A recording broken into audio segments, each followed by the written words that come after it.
यह लड़का किसी भी चीज को अपनी गर्लफ्रेंड में बदलने की ताकत रखता था। एक दिन जब उसके हाथ से साबुन फिसल गया तो अगले ही पल वह साबुन एक भारी भरकम लड़की में बदल गया। लड़की तुरंत उसे नहलाने में जुट गई, मगर लड़के ने उसे बाथरूम से बाहर निकाल दिया। लेकिन जब वह बाहर आया तो देखा कि उसका कमरा चमचमाता साफ हो चुका है, क्योंकि साबुन से बनी वह लड़की गंदगी देखते ही उसे साफ करने लगती थी। हालांकि जब भी वह लड़के के साथ बाजार जाती, लोग उसे देखकर हंसते, क्योंकि उसकी गर्लफ्रेंड काफी मोटी थी। यह देख लड़का परेशान हो गया। तभी उसकी बहन ने समझाकर एक योजना सुझाई। घर लौटते ही लड़का फटाफट नहाने चला गया और फिर जानबूझकर अपने कपड़ों पर नूडल्स गिरा ली। मोटी लड़की ने यह देखा और फिर से उसे नहलाना शुरू कर दिया। ताजा ताजा नहाने के बाद भी लड़का भागकर बाहर दौड़ने चला गया और जब लौटा तो पूरा कीचड़ में लथपथ था। नतीजा, साबुन वाली लड़की को उसे फिर नहलाना पड़ा। अगले दिन वह लड़का एक फुटबॉल टीम में शामिल हो गया, लेकिन गोलकीपर बनकर बार बार जानबूझकर जमीन पर गिरने लगा और अजीब अजीब पोज बनाकर खुद को गंदा करता रहा। यह देख साबुन वाली लड़की पागल हो गई और चिल्लाई, जल्दी से नहा लो। अब तो लड़का दिन में 20 बार नहाने लगा। इतनी बार नहाने से उसकी त्वचा लाल और सूज गई, मगर उसका प्लान सफल रहा। वह मोटी लड़की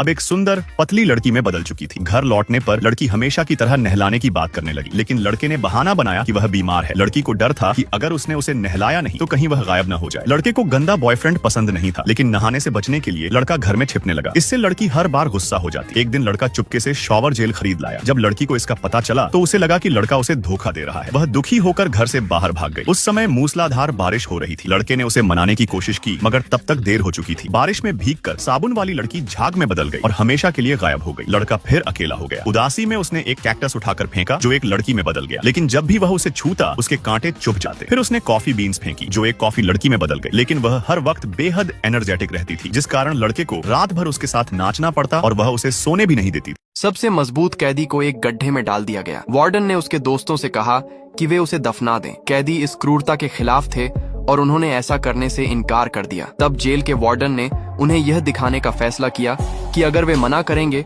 तो उनके साथ क्या होगा। डर के मारे कैदियों ने अपने दोस्त को दफनाना शुरू कर दिया। वार्डन ने कहा अगर वह 7 दिनों में जीवित रहा तो उसे रिहा कर दिया जाएगा। उन्होंने उसे सांस लेने के लिए एक बांस की छड़ी भी दी। रात में उसका वफादार कुत्ता गड्ढे के पास आया, लेकिन तभी कहीं से एक निंजा प्रकट हुआ। उसने कुत्ते को बेहोश कर दिया और फिर उसका दिल निकालकर बांस की छड़ी में डाल दिया ताकि कैदी सांस न ले सके। 7 दिनों के बाद सभी लोग यह देखने के लिए इकट्ठा हुए कि उस कैदी का क्या हुआ।